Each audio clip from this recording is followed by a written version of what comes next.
الحمد لله رب العالمين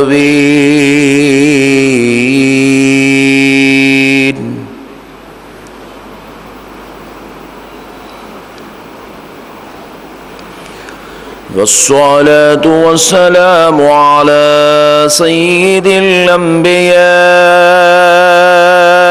والمرسلين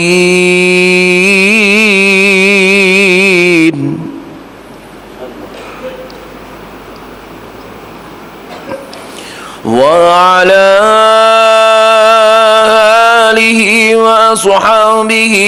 أجمعين الأكرمين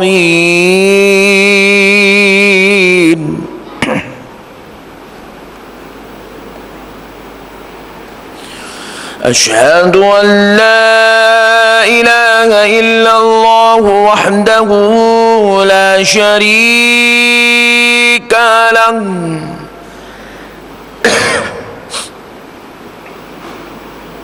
وأشهد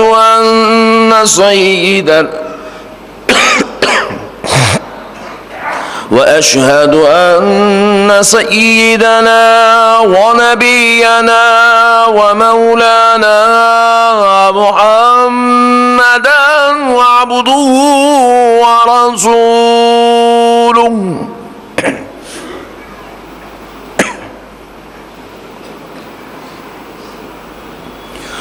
أما بعد فأعوذ بالله من الشيطان الرجيم بسم الله الرحمن الرحيم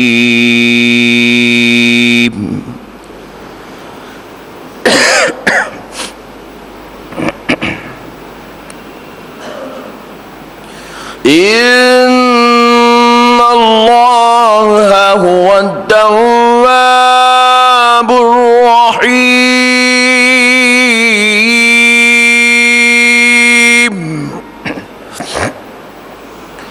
صدق الله العظيم وبلغنا رسوله النبي الكريم ونحن على ذلك لمن الشاهدين والشاكرين والحمد لله رب العالمين. محترم سامعین کرام،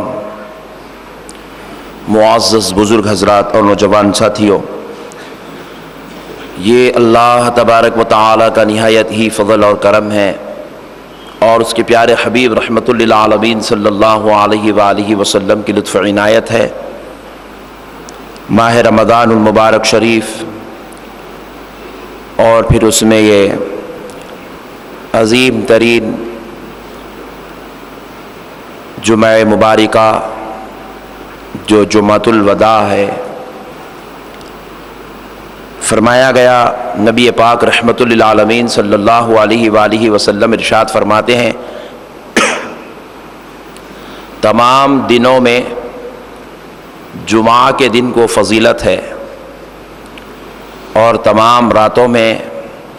لیلۃ القدر کو فضیلت ہے اور تمام جمعات میں جمعۃ الوداع کو فضیلت ہے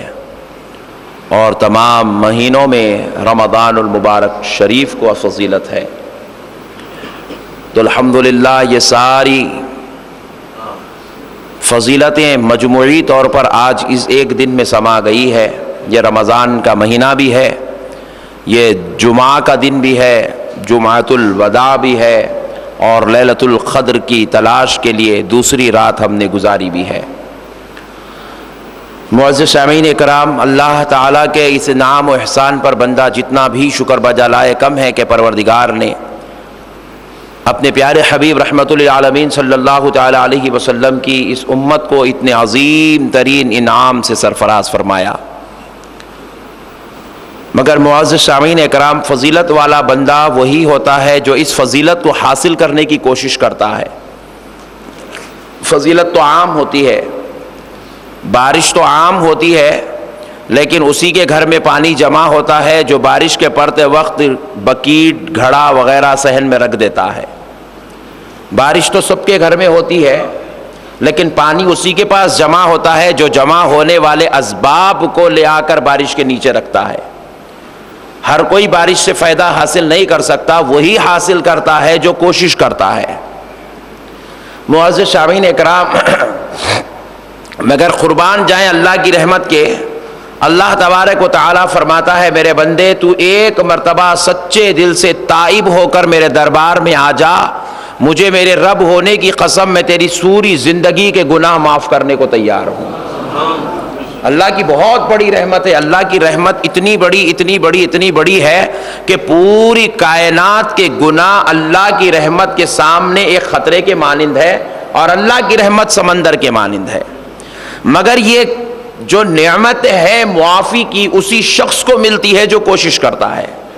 رمضان جیسا مہینہ ملنے کے بعد بھی اگر کوشش نہ ہو، رمضان جیسا مہینہ ملنے کے بعد بھی اگر اس کے اندر جو ہے تقویٰ نہ ہو، تائب ہونے کی اس کے اندر کوشش نہ ہو، اللہ کی بارگاہ میں معافی چاہنے کا جذبہ نہ ہو، توبہ و استغفار کا جذبہ نہ ہو، اللہ کی بارگاہ میں گڑ گڑانے گریہ وزاری کرنے کا جذبہ اگر اس کے پاس نہ ہو، تو پھر پروردگار عالم کو کیا ضرورت ہے؟ جو بندہ اتنا غرور کر رہا ہے، اتنا اکڑ گیا ہے، اتنا تکبر اختیار کر چکا ہے کہ اے اللہ میں تو بے شک پروردگار تجھے خدا مانتا ہوں، لیکن توبہ اب نہیں پھر کبھی اور کروں گا، میں تجھے اپنا رب مانتا ہوں، معافی اب نہیں پھر کبھی اور چاہوں گا، اے اللہ میں تیری رحمت کو جانتا ہوں، لیکن میں عبادت آج نہیں پھر کبھی اور کسی رمضان میں کروں گا۔ جب کوئی بندہ ایسا غرور و تکبر اپنے اندر پال لیتا ہے، ایسی نفسانی خواہشات اور شیطان کے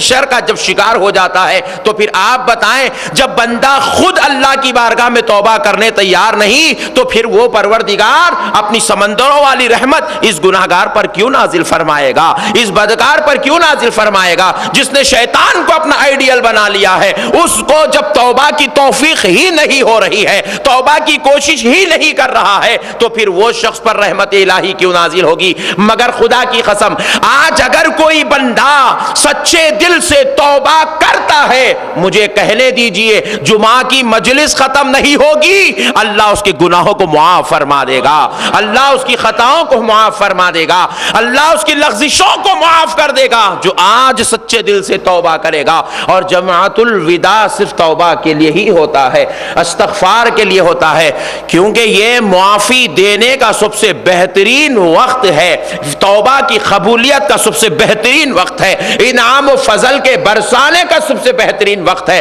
اور اس وقت بھی اگر کسی کو توبہ کی توفیق نہیں ہوتی، معافی کی توفیق نہیں ہوتی، تو پھر اللہ ہی اس بندے پر رحم فرمائے، اللہ اس بندے کو ہدایت عطا فرمائے۔ مگر معزز سامعین کرام، ایک بات ذرا غور کرنے والی بات ہے، توبہ کا جذبہ بھی اسی کے اندر پیدا ہوتا ہے جو اپنے آپ کو گناہگار سمجھتا ہے۔ نہیں، توبہ کا بھائی دواخانے کو وہی جاتا ہے جو اپنے کو بیمار سمجھتا ہے، دوا وہی کھاتا ہے جس کو بیماری لگتی ہے۔ اگر کوئی انسان اپنے آپ کو بیمار ہی نہیں سمجھے، اب اسے دواخانے جانے کی ضرورت ہی میسر نہیں ہوتی، اسے دوا گولی کھانے کی ضرورت ہی میسر نہیں ہوتی۔ تو اسی لیے میرے بھائیوں، آج ضرورت ہے ہم اپنے آپ کو محسوس تو کریں کہ ہم ہے کیا۔ شیطان ہم کو اپنی گندگیوں میں، اپنی غلاظتوں میں، اپنی برائیوں میں اتنا پھنسا دیا، ہم کو گناہگار ہونے کا خیال بھی نہیں آنے دے رہا ہے، ہمیں خطاکار ہونے کا خیال بھی آنے نہیں دے رہا ہے، ہمیں اس بات کا احساس بھی نہیں ہونے دے رہا ہے کہ ہمارے شب و روز ایک مسلمان کے شب و روز کی طرح نہیں، غیروں کے شب و روز کی طرح گزر رہے ہیں۔ رمضان جیسا مقدس مہینہ، اور اس میں بھی ہماری خطائیں چل رہی ہے، اس میں بھی ہمارے گناہ عام ہو رہے ہیں، اس میں بھی ہماری لغزشیں چلتی جا رہی ہے۔ یہ مقدس مہینہ آ گیا، پھر بھی ہم نے عبادتوں میں وہ سرور و کیف حاصل نہیں کیا جو سرور و کیف حاصل کرنا چاہیے تھا۔ معزز سامعین کرام، تو احساس کی ضرورت ہے انسان کو اس بات کی کہ ہم جو ہے گناہگار ہیں، ہم خطاکار ہیں، ہم اتنے بڑے گنہگار ہیں کہ اس کائنات میں ہم سے بڑا گناہگار کوئی نہیں ہے۔ ہمیں اس بات کی احساس کی ضرورت ہے. اس بات سے بھی آپ اندازہ کیجئے معزز سامعین اکرام وہ کیسے لوگ تھے اور احساس کتنا اعلیٰ درجے کا تھا اور کتنا بلند درجے کا تھا. ایک بار حضرت سیدنا عمر ابن خطاب رضی اللہ تعالیٰ عنہ رسول اللہ صلی اللہ تعالیٰ علیہ وآلہ وسلم کی مجلس میں بیٹھے ہوئے آقا علیہ الصلوۃ والسلام نے گناہگاروں پر دوزخ میں جو عذاب ہوگا اس عذاب کا تذکرہ شروع کیے. گناہگاروں کو محشر میں جو عذاب ہوگا اس عذاب کا تذکرہ حضور نے شروع کیا. قبر میں جو عذاب ہوگا اس عذاب کے تذکرہ حضور پاک علیہ السلام اپنی مجلس میں کرنے لگے تو حضرت عمر رضی اللہ تعالیٰ عنہ اس مجلس میں بیٹھے تھے. دوزخ کے عذاب کا تذکرہ سنے تو سرکار عمر رضی اللہ تعالیٰ عنہ کے قلب پر آپ کے قلب پر ایسی رقت طاری ہوئی, ایسی جسم پر ہیبت طاری ہوئی. حضرت عمر رضی اللہ تعالیٰ عنہ اس مجلس سے اٹھے, زارو خطار روتے روتے اپنے گھر کی طرف تشریف لے گئے. پھر اس کے بعد دیکھتے کیا ہیں, حضرت عمر رضی اللہ تعالیٰ عنہ کی ملاقات دوسرے دن رسول اللہ صلی اللہ علیہ وسلم سے نہیں ہوئی. پھر حضرت نبی پاک علیہ الصلوۃ والسلام نے دیکھا کہ تیسرے دن بھی ملاقات نہیں ہوئی. نبی پاک نے اپنے صحابہ میں کسی صحابی سے پوچھا تم عمر کے پڑوسی ہو, کیا تم نے عمر ابن خطاب کو دیکھا ہے؟ وہ 2 دن سے ملاقات ان سے نہیں ہو رہی ہے, وہ 2 دن سے نظر نہیں آ رہے ہیں. حضرت نبی پاک علیہ السلام کے پوچھنے پر وہ صحابی عرض کرتے جی ہاں یا رسول اللہ میں نے حضرت عمر کو دیکھا ہے, وہ نماز کے بالکل جب شروع ہو رہی ہے تب آتے ہیں, نماز پڑھتے ہی واپس چلے جا رہے ہیں. اور یا رسول اللہ میں نے حضرت عمر کو اس حال میں دیکھا, وہ اتنا رو رہے ہیں, اتنا رو رہے ہیں, اتنا رو رہے ہیں. یا رسول اللہ میں نے کسی بھوکے بچے کو اتنا روتا ہوا نہیں دیکھا, میں نے کسی پیاسے کو اتنا روتا ہوا نہیں دیکھا, میں نے کسی مصیبت زدہ کو اتنا روتا نہیں دیکھا, میں نے کسی مریض کو اتنا روتا نہیں دیکھا جتنا حضرت عمر کو روتا دیکھ رہا ہوں. نبی پاک نے پوچھا تم نے یہ کیسے جانا کہ وہ اتنی تکلیف میں ہیں؟ تو وہ عرض کرتے ہیں یا رسول اللہ آج صبح میں فجر کی نماز کو آ رہا تھا تو یا رسول اللہ میں نے حضرت عمر فاروق رضی اللہ تعالیٰ عنہ کے گھر کے سامنے دہلیز کے نیچے سے موہری میں سے جو پانی جا رہا تھا یا رسول اللہ اس پانی پر میرا پیر پڑ گیا, اس پانی پر میرا پیر پڑ گیا. میں نے حضرت عمر کو آواز دی اے عمر تمہارے گھر کی دہلیز کی موہری سے پانی بہ رہا ہے, اگر عمر یہ پانی پاک ہے تو کہہ دو میں مسجد جاؤں گا نماز پڑھ لوں گا, اگر یہ ناپاک ہے تو کہہ دو میں گھر جا کے غسل کر کے نماز کو جاؤں گا. تو حضرت عمر کی آواز آئی, حضرت عمر روتے ہوئے کہنے لگے میرے بھائی جاؤ گھر جا کے غسل کر لو اور پھر مسجد کو جاؤ کیونکہ وہ پانی پاک ہے یا ناپاک عمر یہ نہیں جانتا, مگر یہ ضرور جانتا ہے وہ عمر کے آنکھ کے گناہوں کے بہتے ہوئے آنسو ہے. اللہ اکبر کبیرہ. ذرا سوچو میرے بھائی, حضرت عمر جیسی شخصیت اللہ کی بارگاہ میں ایسی توبہ کر رہی ہے, آنسو موہریوں کے ذریعے بہ کر نکل رہا ہے. حضرت عمر کی سوال حیات میں لکھا ہوا ہے خوف الہی سے استغفار و توبہ کے لیے اللہ کی بارگاہ میں عاجزی و انکساری کے لیے اتنا روتے تھے, اتنا روتے تھے کہ حضرت عمر کے آنسو بہتے بہتے بہتے بہتے یہ رخساروں پر نالیاں پڑ گئی تھی, گڑے پڑ گئے تھے, آنسوؤں کے بہنے کے راستے بن گئے تھے. اللہ اکبر, اتنا روتے تھے. میں پوچھتا ہوں یہ وہی عمر ابن خطاب ہیں جن کے بارے میں رسول اللہ فرماتے ہیں میرے بعد اگر کوئی نبی ہوتے وہ عمر ابن خطاب ہوتے. جب ایسے جلیل القدر اللہ کے محبوب بندے کا یہ عالم ہے تو پھر ہم گناہگاروں کا عالم کیا ہونا چاہیے, ہمارے خطاؤں پر ہمیں تب جو ہے ندامت کا عالم کیا ہونا چاہیے, ہمارے گناہوں پر ہماری شرمندگی کا عالم کیا ہونا چاہیے, ہماری لغزشوں پر ہماری توبہ کا عالم کیا ہونا چاہیے. اللہ اکبر. آج ہم دیکھ رہے ہیں ہم غرور و تکبر کے مرکز بن گئے, ہم شیطان کے دوست بن گئے, ہم نے اپنے آپ کو مغروریت کے سانچے میں ڈھال لیا.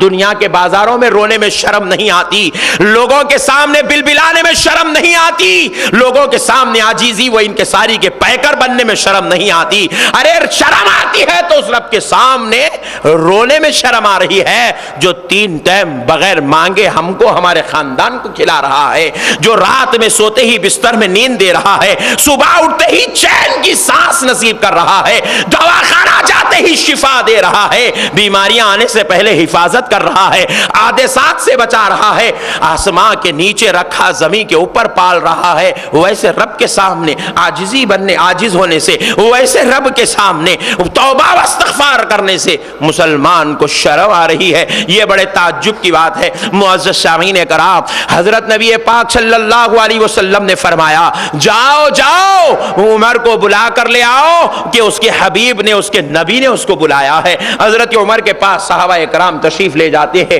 جا کر دیکھتے ہیں حضرت عمر روتے روتے 3 دن میں اتنے نڈھال ہو گئے کہ آپ اٹھانے پر اٹھائے جا رہے ہیں، اپنے اندر اٹھنے کی تو قوت نہیں رہی، تو حضرت عمر کو اٹھا کر کندھوں پر ڈال کر رسول اللہ کے دربار میں لایا گیا۔ نبی پاک علیہ السلام فرماتے ہیں عمر تمہیں کس خوف نے اتنا رلا دیا، کس چیز نے تمہیں اتنا رلا دیا؟ حضرت عمر عرض کرتے ہیں یا رسول اللہ آپ نے جو دوزخ کا تذکرہ فرمایا میرے آقا، میں اس عذاب کو دیکھ کر رو رہا ہوں، اس عذاب کو سن کر حیبت میں ہوں، اس عذاب کو سن کر پریشان ہوں۔ یا رسول اللہ آج تو خوشحال ہوں، آپ کی صحبت میں ہوں، کل اگر اس عذاب میں ڈال دیا جائے گا تو میرا کیا ہوگا، یہ سوچ کر رو رہا ہوں۔ میرے آقا علیہ السلام جھٹ سے کھینچے، اپنے گلے سے لگا کر فرمایا عمر مجھے میرے خدا کی قسم اگر تمہارا خیال ہوتا میں خدا کی قسم دوزخ کا تذکرہ نہیں کرتا۔ عمر وہ تذکرہ گنہگاروں کے لیے ہے، وہ تذکرہ میرے صحابہ اور تمہارے لیے نہیں ہے، میرے صحابہ اور تمہارے لیے نہیں ہے، وہ تو میں نے دوزخیوں کے لیے تذکرہ کیا، میں نے خطاکاروں کے لیے تذکرہ کیا، میں نے سیاہکاروں کے لیے تذکرہ کیا تاکہ معلوم ہو جائے